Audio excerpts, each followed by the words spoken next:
Hi everyone. There are a few different kinds of republic in the democratic world which broadly fall into three different categories, plus Switzerland. As shorthand, we can think about those three categories as the Irish system, the French system and the US system. Now, there are important differences in the way these countries are governed, but it's worth remembering that most constitutions, including monarchies, have the same core building blocks: a parliament, a government, a head of state. Plus, of course, the courts and civil service and various agencies that do the day-to-day running of things. In all these systems, Parliament makes laws and agrees budgets. Government is responsible for executive decisions and making policy within the existing laws and budgets. And the head of government is, of course, the leader of the government. And depending on the system, their power varies quite a bit. The head of state's role varies significantly depending on which system you're looking at. The US, Irish and French systems can also be called presidential, parliamentary and hybrid.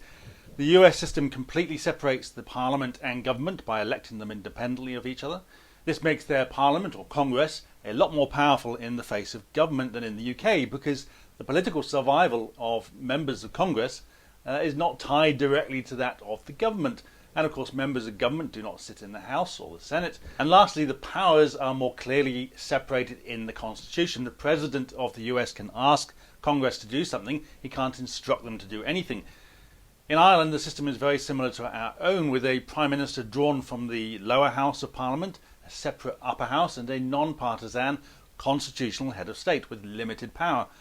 In a parliamentary system, Parliament is supposed to be the centre of power, subject only to the limits of the Constitution and the power of the voters expressed through elections and referendums. Because the Prime Minister is the person who can command a majority in the lower house, government and Parliament aren't separated at all, but government is directly answerable and accountable to Parliament. Now, there are upsides and downsides to this. The government can be directly challenged and even brought down by Parliament. Depending on the government's majority and the political issues at the time, you don't necessarily have to wait a full term before a bad government or incompetent PM is kicked out. The downside is that the party's MPs will usually do what the leadership wants. So if one party has a majority, this gives control of Parliament to the government, which isn't really how it's supposed to work. There are a few ways that problem can be resolved: an electoral system for the lower house that makes single party majorities unlikely, an independently elected upper house that is not tied to the government and so can freely block or challenge its agenda, a written constitution that limits the government's power, and an independently elected head of state to protect that constitution and ensure the government doesn't overstep their power. Most of these things are a good idea. Together they help create a series of checks and balances, meaning the government has to work harder to build consensus and persuade Parliament to pass its legislation. In this country, of course, we don't have all those things. We usually have one party with all the power in the House of Commons. In a parliamentary republic like in Ireland, the President's role is purely constitutional. Michael D. Higgins can't block a bill because he disagrees with it. He can refuse to sign a bill into law if he believes it breaks the rules of the Constitution.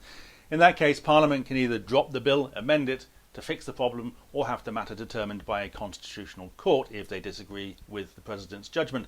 The Irish President has used this power several times since the Republic came into existence. Some people ask, what's the point of a head of state with that power if the courts can also rule on constitutional issues, which of course is what happens in the US. A bill becomes law, and then it takes lawyers going to court to challenge a law that is now in force on the grounds that it is unconstitutional. A US president can block a bill by vetoing it, which he can do for political reasons, but if the bill is signed by the president, it then becomes law with potentially serious consequences for millions of Americans, and it could take months or years to determine its constitutionality.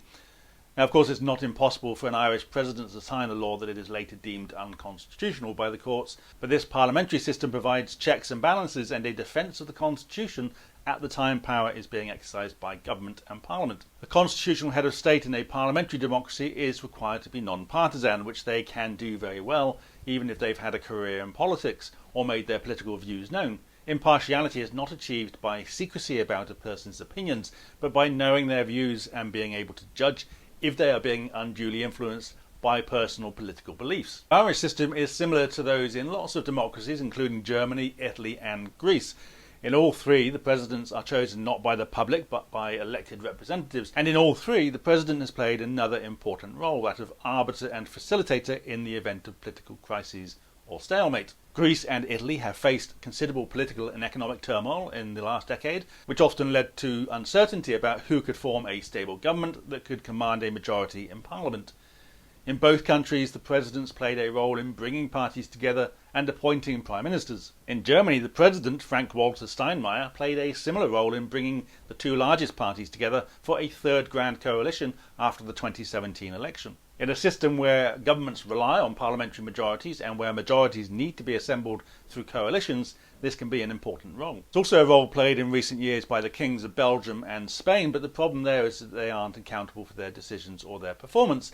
They may get it badly wrong and worsen the crisis, but there is no easy way to remove them from office if they do.